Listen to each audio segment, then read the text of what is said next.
في حي من الحتة اللي محدش بيحب يمشي فيها بالليل، كان في بيت مهجور. كل اللي يقرب منه بيحس بحاجة غلط، حاجة تخوفك قبل ما تشوفها بعينيك. اللي جاي مش مجرد قصة، دي رحلة مع كريم، شاب عادي حياته اتقلبت 180 درجة لما دخل البيت ده. كل زاوية فيه كانت مليانة أسرار، وكل صوت فيه كان بيحكي له قصة مرعبة، وأحداثه هتخليك ما تعرفش تفرق بين الحقيقة والكابوس. ركز كويس وخلي أعصابك حديد، واللي مش مشترك في القناة دلوقتي اشترك وفعل الجرس عشان ما تفوتش أي لحظة رعب. كريم كان ماشي في الشارع الضيق كله ضلمة والريح بتصفر بين البيوت القديمة. حس إحساس غريب إنه متابع. كل ما بص حوالينه الباب الكبير للبيت المهجور في آخر الشارع كان مفتوح نص، والهدوء اللي حواليه كان بيزعجه أكتر من أي صوت. قلبه بدأ يدق بسرعة والبرد داخل جوه عظمه. حاول يمشي بعيد لكن رجله ما اتحركتش. حس بحاجة ماسكة فيه، حاجة مش بشرية. صوت خافت بيطلع من جوه البيت زي همسة: تعالى تعالى. كريم شال ايده على قلبه وعقله كان بيصرخ يقوله ارجع، بس فضوله غلب خوفه وقرر يدخل. أول خطوة حطها على الأرض المليانة تراب وأوراق ناشفة. صوت سرير خفيف خرج من الأرض تحت رجله، وكأن البيت نفسه عايز يرحب بيه. وهو داخل أول حاجة شافته كانت صالة كبيرة مليانة تراب ومرايات مكسرة. كل مراية بتعكس صورته بشكل مش طبيعي، كأنها بتتغير وشكله بيتلخبط. كريم حس برعشة شديدة في جسمه، وأول كلمة خرجت من بقه كانت إيه ده؟ لكن الصوت اللي جاوبه كان صوت نفسه بس أعمق وأغرب، بيهمس: أهلا بك كريم. حاول يركع ويحاول يلمس أي حاجة، لكن كل خطوة كانت صعبة وكأنه ماشي في موه. الأرضية بتمتص رجله. من بعيد ضوء خافت جه من ركن الغرفة، حس إنه بيتفرج عليه. كل ما يقرب الصوت بيزيد همساته: أقرب، شوف الحقيقة. كريم قرب من الضوء، لقى صندوق قديم عليه غبار كثيف. حس حاجة في قلبه بتقوله ما يفتحوش، بس الفضول خلاه يرفع الغطا. جوه كان في دفتر جلد قديم، ورقته صفرة وممزقة. أول سطر قراه خلاه يقشعر: اللي يقرب من البيت ده حياته مش هتكون زي قبل. فجأة الباب ورا ظهر بيتقفل لوحده، وكريم اتجمد مكانه. الريح جوه بدأت تهب بقوة، والدفتر اتفتح على صفحة مكتوب فيها حروف مش مفهومة، لكن كريم حس إنه بيناديه باسمه: كريم تعالى اقرب.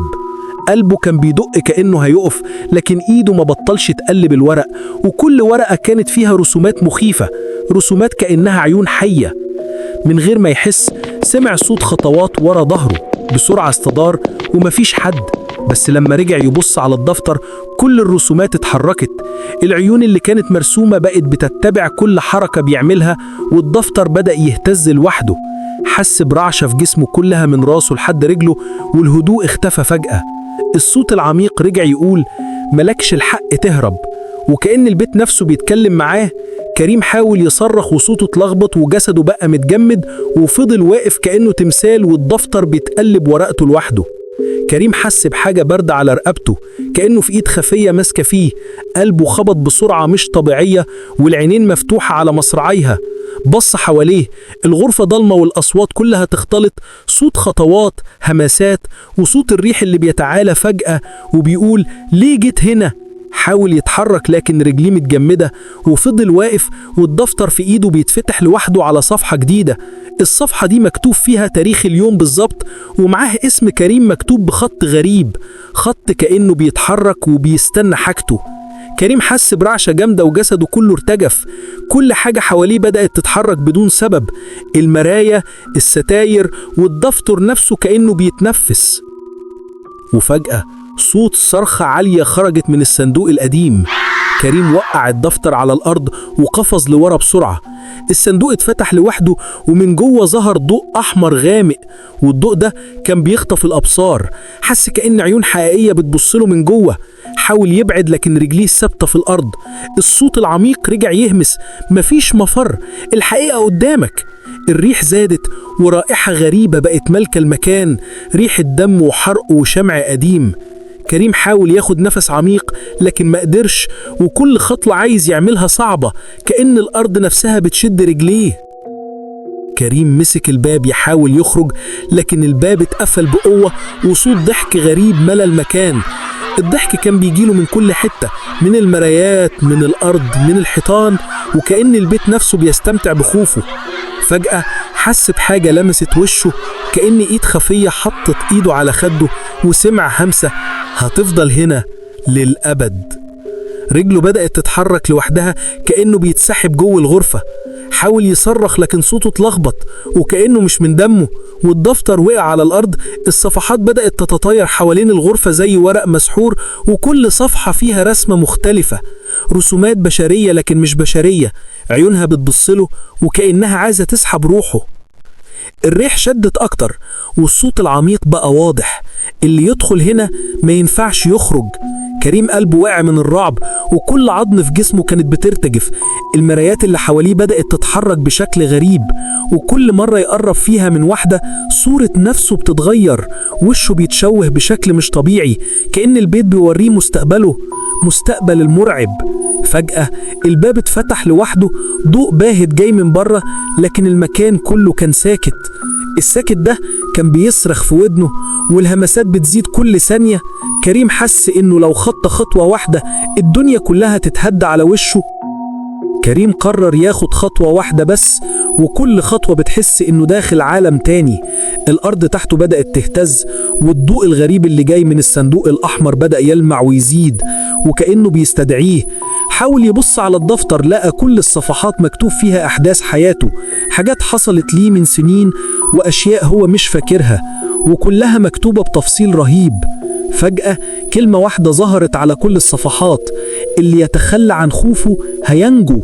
كريم حس برعشة في كل جسده، عينه دمعت، لكنه حس كمان فضول جامد، حابب يعرف النهاية، حابب يعرف مين اللي بيكلمه. الدفتر طار من ايده والصفحات اتنطرت في كل حتة، والضوء الأحمر بدأ يتحرك زي كائن حي. كريم حاول ياخد نفس عميق لكن الصوت رجع أقوى: كريم تعالى، الحق الحقيقة قبل ما الوقت يخلص. فجأة حس الأرضية تحت رجله اتفتحت، كأنه بيتسحب جوه حفرة، بس قبل ما يقع اتشد من ورا حاجة جامدة، كأنه أحد ماسكه من غير ما يبان.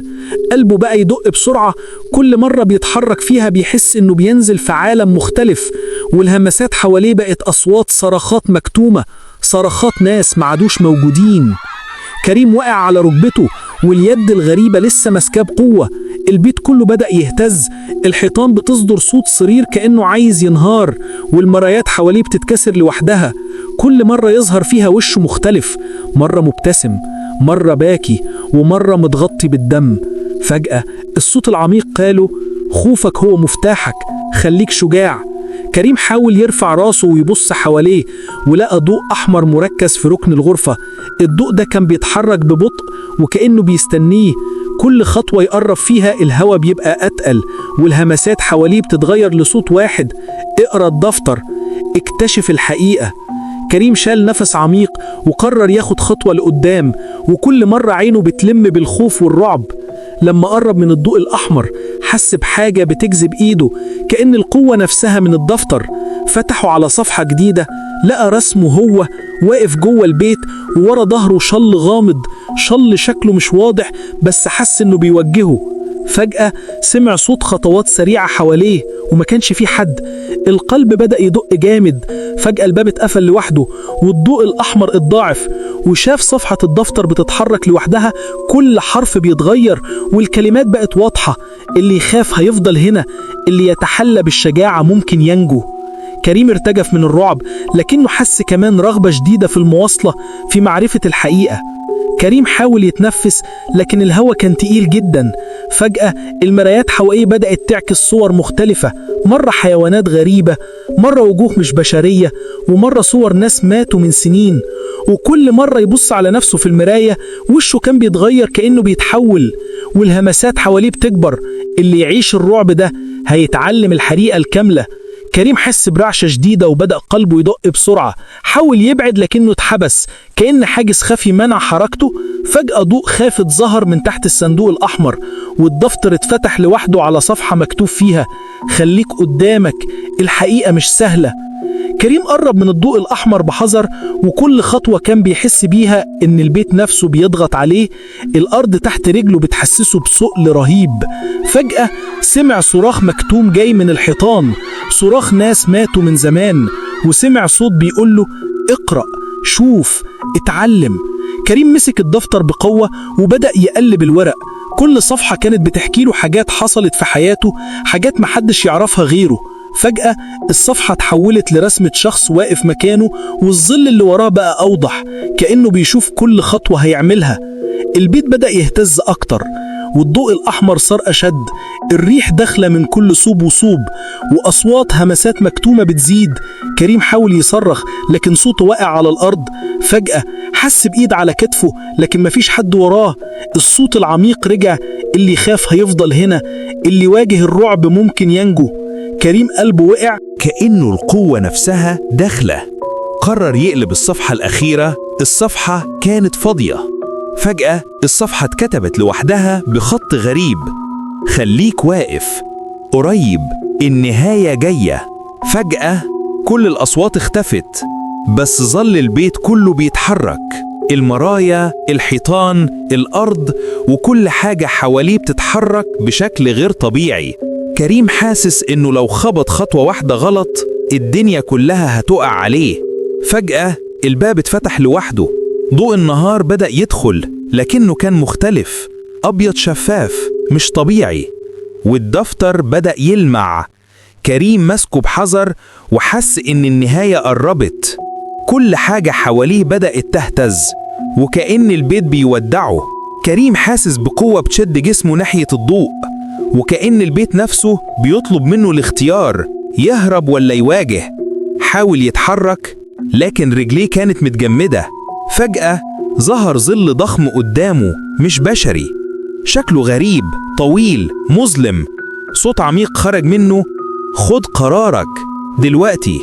كريم قلبه وقع ورجليه بدأت تتحرك لوحدها. حس إنه بيتسحب جوه الحلم أو كابوس. كل حاجة حواليه بدأت تتشوه. كريم سقط على الأرض فجأة، والظل اختفى، بس الضوضاء استمرت. صرخاته داخله محدش سمعها. فجأة حس بإيد تلمس وجهه. الهمسات رجعت تقوله: اتعلمت الرعب، دلوقتي وقت الهروب. قام بسرعة، قلبه بيدق بجنون. كل صفحة من الدفتر اتقفلت فجأة، وكل الضوء الأحمر اختفى، بس البيت لسه واقف صامت منتظر. كريم حاول يخرج من البيت، كل خطوة كانت صعبة. الحيطان حوالينه بقت أقرب، المرايا بتعكس صورته بشكل مخيف. بس لقى الباب مفتوح قدامه. خرج ركض في الشارع. الريح وقفت فجأة، الضباب اختفى، كل حاجة رجعت طبيعية. بس كريم حاسس بحاجة: البيت بيتابعه، بيبصله من بعيد، وفي قلبه خوف ورعب. والدفتر مازال في شنطته، وكل صفحة فيه بتحسسه إنه مش لوحده. كريم وصل بيته، قلبه بيدق بسرعة. حاول يستجمع نفسه، بس كل حاجة حواليه بتفكرته بالبيت. فجأة سمع همسة في أذنه: مش نهاية، ده بس البداية. فتح الدفتر، لقى صفحة جديدة مكتوب فيها: اللي يعيش الرعب ده هيتعلم الحقيقة الكاملة، مستنيك جزء تاني. كريم حس إن حياته مش هترجع زي قبل، وكل ما يقرب من أي ضلمة أو صمت بيتذكر البيت، والبيت لسه واقف مستني حد تاني. البيت ده كان مجرد البداية، وكريم لسه مش عارف الحقيقة كلها، واللي حصل معاه مش هيخلص هنا، لأن الرعب الحقيقي لسه مستنيه. لو حبيتوا تعرفوا إيه اللي هيحصل في الجزء التاني، استنوا الجزء الجديد، وما تنسوش تشتركوا في القناة وفعلوا الجرس عشان توصلكم كل القصص الجديدة، وتعيشوا الرعب مع كل مشهد جديد.